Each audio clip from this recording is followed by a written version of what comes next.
Imagine building a company right out of your bedroom, refusing millions in venture capital, and actively telling your major partners to just go away. Yeah, it sounds like a disaster waiting to happen. Right, but then imagine accidentally selling that exact same company for $22 million anyway. It really is the ultimate accidental empire. It is. Because usually, when you read about building a massive business, you expect this military level campaign. Oh, totally. You picture the war room, the aggressive strategies to capture market share, the master plan. Exactly.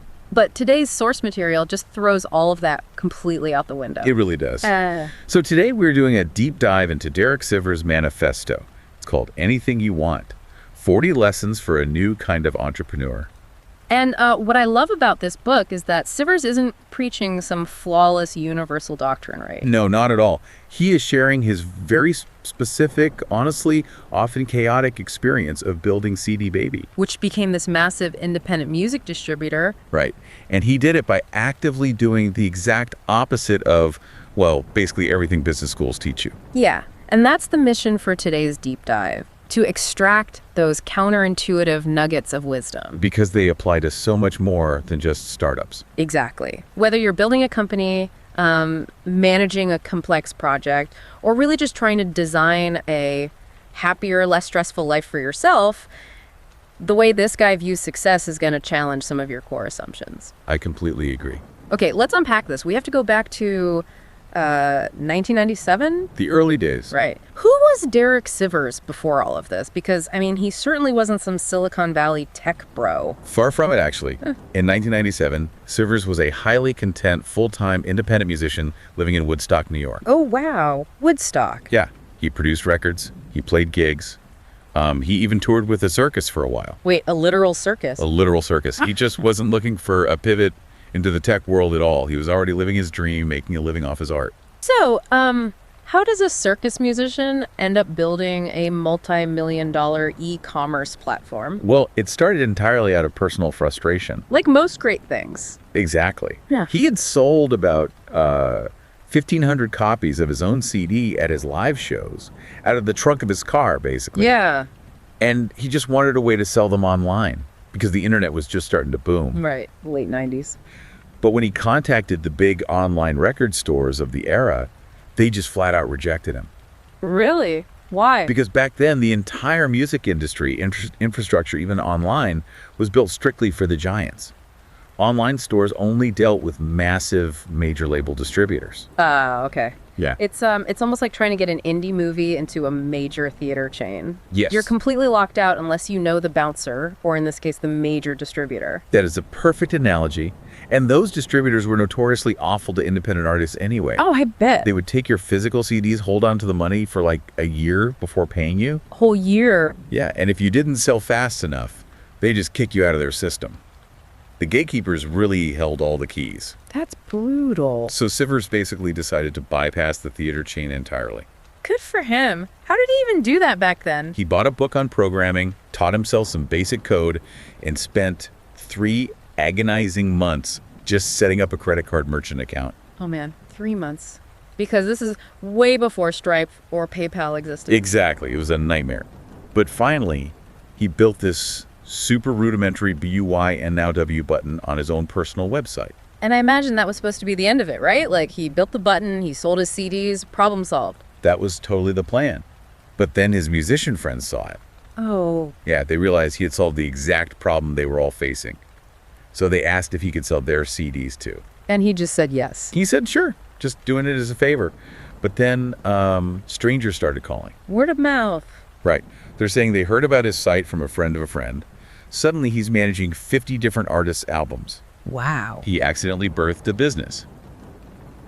But because he was terrified it would distract from his own music career, he decided to design it as a utopia. A utopia. What does a utopian business model even look like in 1997? Well, he essentially wrote down a mission statement composed of 4 anti-ambitious rules. Anti-ambitious, I love that. Right. And they were designed specifically to protect musicians. Rule 1, pay the artists every single week. Okay. Huge upgrade from waiting a year. Exactly. Rule 2, Yeah. share the full names and addresses of everyone who bought a CD. Oh, so the artists can actually build a relationship with their fans directly. Precisely. Rule 3, never kick anyone out for poor sales. Nice. And Rule 4, absolutely no paid placement. No one can buy their way to the front page. That is radically artist-centric, but from a logistical standpoint, how do you even sustain that? What do you mean? Well, if you aren't charging for placement and you're doing all this manual labor to ship physical CDs, there has to be a revenue engine somewhere, right? Oh, the revenue engine was almost laughably simple. Yeah, he walked into a local physical record store, asked the owner how they handled consignment, and literally just copied it. Just copied the local shop. Yeah, he settled on just 2 numbers. A flat $35 setup fee, which was actually originally $25 just to cover his 45 minutes of manual labor uploading the tracks. Right, time is money. And a flat $4 cut from every CD sold. And that was it. That was the entire business model. Well, wait, how does a favor with just 2 numbers actually scale into a multi-million-dollar company? I mean, it seems too basic. What's fascinating here is that a business plan doesn't actually need to be complex. It just needs to be a transparent, common sense exchange of value. Okay, fair. Sivers started by asking, what would my dream scenario look like if I were the customer? Right, because he was his own target audience. Exactly. By solving the problem in a way that was a dream come true for himself, he accidentally built a dream come true for thousands of other independent musicians. It makes perfect sense. He didn't have to spend a dime generating demand.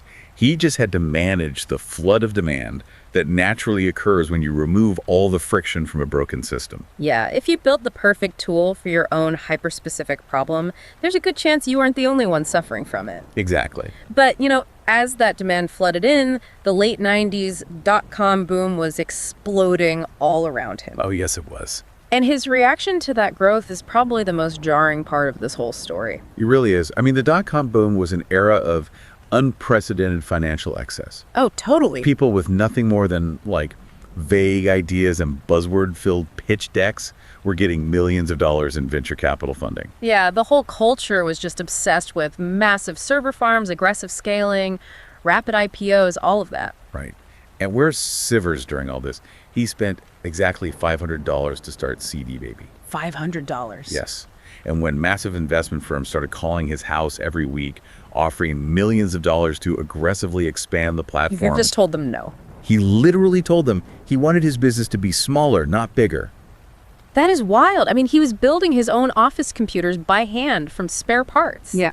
And his desks were literal planks of wood resting on cinder blocks he bought at the hardware store. It's a stark visual contrast, isn't it? Really stark. You have his peers blowing hundreds of thousands of dollars on luxury office furniture and bloated marketing teams, Yeah. while he's operating out of a garage on cinder blocks, actively rejecting cash. And he wasn't just rejecting investors either. No, he wasn't. When major record labels finally noticed his traffic and called to ask if they could feature their mainstream artists on his site, he proudly told them to just get lost. He did. He excluded the major labels entirely. Just to ensure the platform remained an exclusive sanctuary for indie artists. Exactly.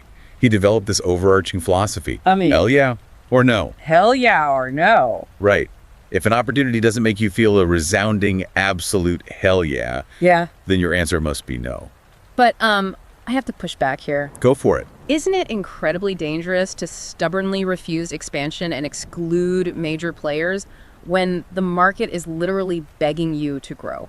It seems that way, yeah. I mean, most startups would absolutely kill for that kind of funding and those partnerships. It definitely feels dangerous if you are playing by traditional rules.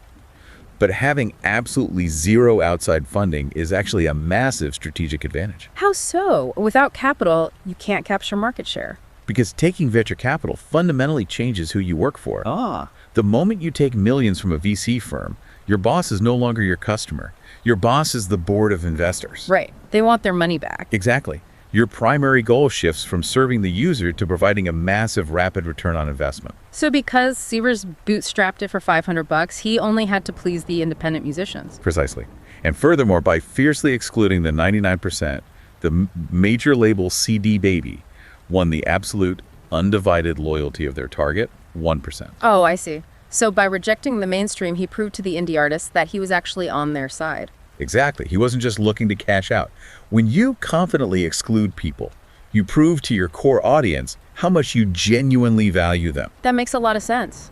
It challenges you to look at your own life too. Like, What should you be bravely and proudly excluding in your own career to free up time and energy for those rare hell yeah projects? That is a great filter for decision fatigue. Definitely. But practically speaking, if you aren't taking VC money and you actively refuse to run banner ads, Which he did, yeah. He claimed it would be like putting a neon Coke machine in a monastery. right. So if you do all that, how do you actually generate the word of mouth you need to survive? Well, you replace corporate marketing budgets with hyper-personalized, slightly absurd customer service. Here's where it gets really interesting. Oh, yeah. Because his approach to these micro interactions was hilarious. Big companies spend millions trying to engineer loyalty programs and VIP point systems, Yeah. But true loyalty is built in those little micro interactions. Right, like the famous email. Sivers decided the standard automated "your order has shipped" email was just too robotic. So boring. So he spent 20 minutes writing this goofy, elaborate story. It was amazing. It told the customer their CD was carefully removed from the shelves with sterilized, contamination-free gloves. Placed on a satin pillow. Yes. Inspected by a team of 50 employees, put into a gold-lined box, and then the entire town of Portland waved bon voyage as it was loaded onto a private CD baby jet. It's ridiculous. Yeah. But the psychological impact of that single email was staggering. Customers loved it. They loved it so much they posted on forums, they forwarded it to friends, they blogged about it. I mean, that 20 minutes of creative writing generated nearly 20,000 search results on Google. It essentially became their entire marketing department. And it wasn't just automated emails. They had a literal policy in the office. We'll do anything for a pizza. I love this one. Right. If a musician made a mistake and needed a massive, time-consuming favor like manually swapping out audio files or re-uploading album art, they just had to order a pizza to be delivered to the CD baby office. And the team would just drop everything and do it. Yep.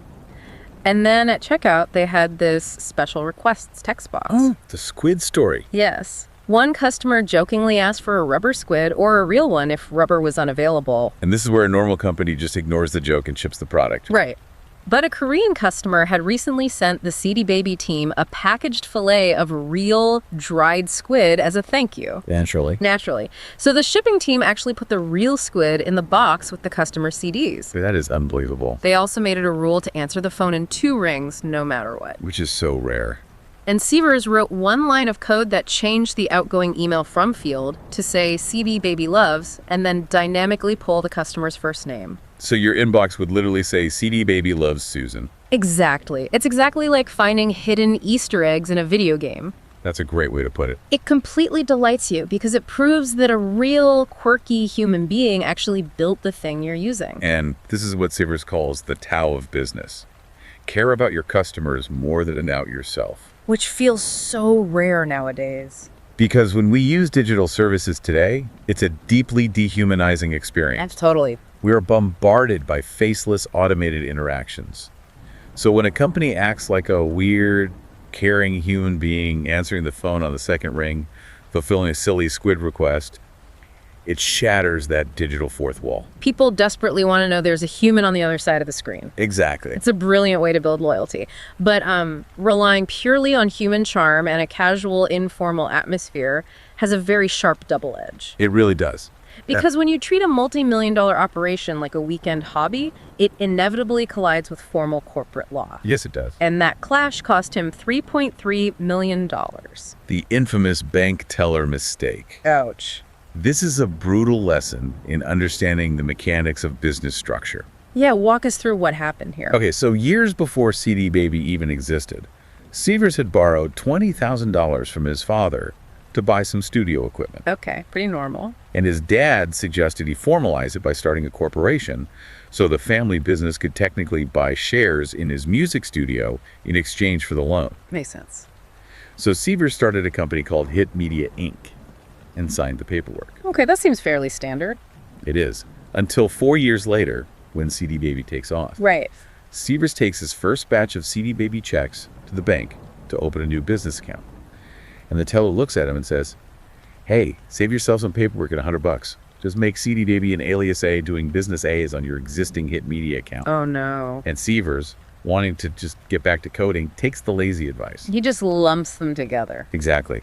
And legally, when you register a DBA under a parent company, All the intellectual property and all the revenue flow legally directly to that parent entity. So years later, CD Baby is generating millions.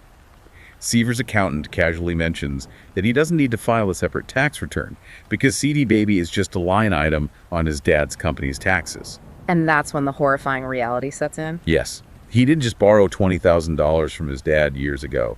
He had sold 90% of Hit Media to his dad. Oh my God. And because of the bank teller's shortcut, his dad's company now legally owned 90% of CD Baby. Just to save 10 minutes of bank. To buy his own company back from his father's entity at fair market value, it cost Sivers $3.3 million out of pocket. That is a very expensive shortcut. It really highlights the profound danger of being naive about legal architecture.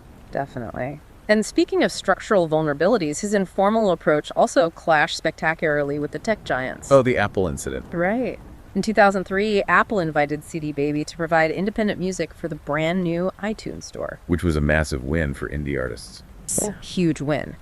But Apple required CD Baby to physically rip every single CD and manually type in all the track data using Apple's specific Mac software. Just a logistical nightmare. Completely. So to cover the sheer cost of paying his staff to digitize a physical warehouse of CDs, Sivers instituted a $40 fee for any artist who wanted to be on iTunes. Which is entirely reasonable given the labor involved. Yeah, but this exposes a dangerous supply chain vulnerability, right? Selling a service you don't fully control. Exactly. Because 5,000 musicians paid the $40. Then, Steve Jobs stands on a stage for a worldwide keynote and publicly mocks the fee. Always brutal. Jobs brags about iTunes, saying, "Did you know that if you and I record a song for $40, we can pay a few of the services to get it on their site? Well, we don't want to let that stuff on our site." Wow. He essentially told the world that CD Baby was scamming artists, completely ignoring the manual labor Apple themselves had demanded. Sivers was just trapped. He realized he had promised his customers a smooth entry into a system he had zero leverage over. So he immediately refunded $200,000 out of pocket to those 5,000 musicians, issued a massive apology, and made digital distribution free going forward. Which was the right move, but painful. Yeah. And Apple actually sent the signed contract back the next day, but the damage was done. Still, as bad as the $3.3 million mistake and the Steve Jobs diss were, Yeah. the most painful crisis actually came from inside his own office. The mutiny. The mutiny. This raises such an important question about leadership and the psychological mechanics of delegation. Right. Because as the company grew, Sivers was drowning. He was working 7 days a week, and his employees were constantly interrupting him to ask for permission to do really basic tasks. He realized he was the bottleneck. Exactly. So he instituted a brilliant system. Every time an employee asked a question, he gathered everyone around, explained the underlying philosophy of his decision, had someone document it in a manual, and then told them they never needed to ask him about that topic again. That sounds like a textbook example of great management. You know, you teach the why instead of just the what. It worked beautifully at first, but Sivers made a critical psychological error. What did he do?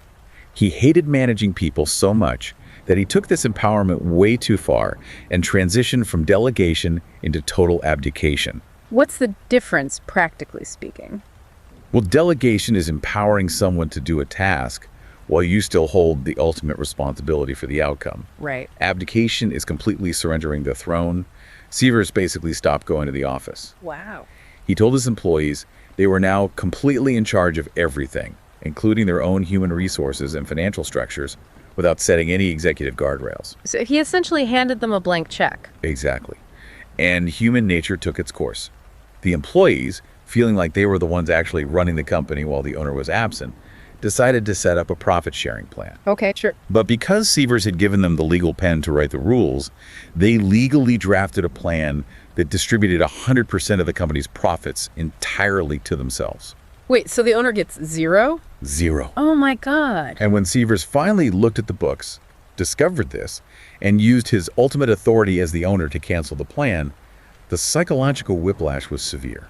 I can imagine. The employees felt he had betrayed his promise of total empowerment while he felt they had tried to rob him. So trust was just completely broken. Completely. 85 employees completely turned against him. He became the enemy in his own utopian company. Man. So where is the line between empowering your team and just abandoning the ship? Because stepping away clearly worked at first until it triggered a full-on mutiny. The line is trust but verify. Right. Whether you are managing a corporate team, hiring a contractor, or even just outsourcing personal tasks, you absolutely must teach the philosophy of the work you want them to operate independently. But you can never permanently remove yourself from structural oversight.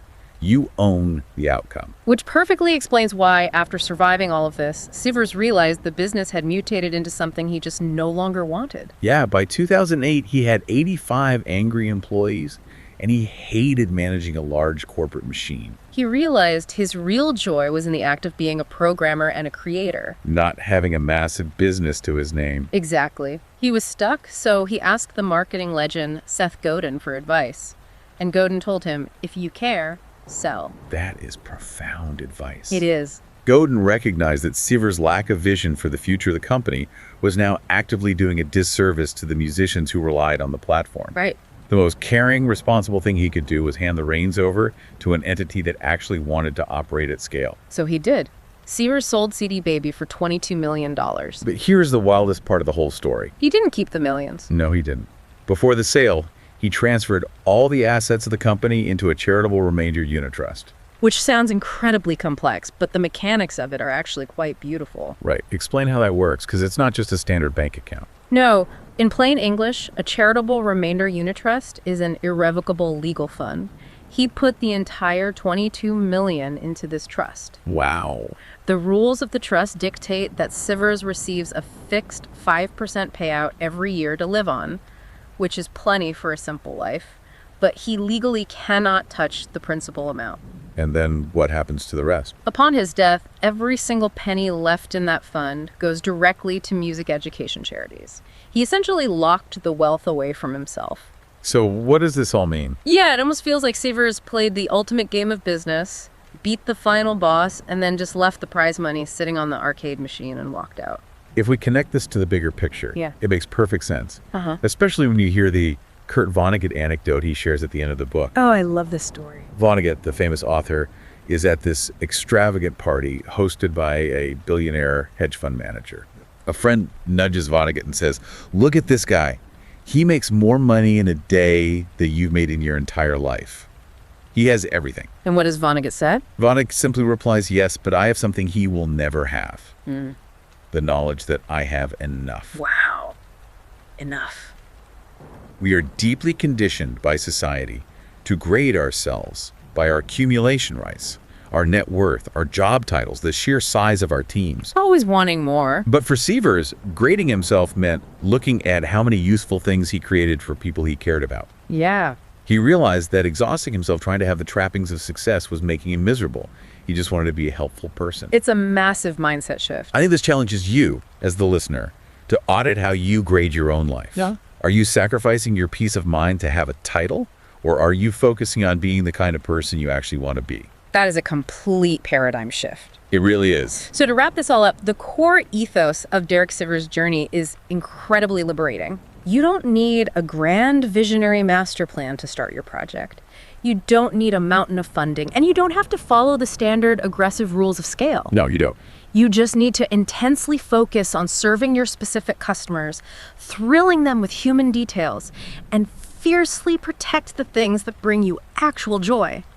Sivers realized that when you build a business or a career, or even just to structure your personal lifestyle, you are effectively designing your own personal utopia. Right. You are creating a mini universe where you get to control the laws.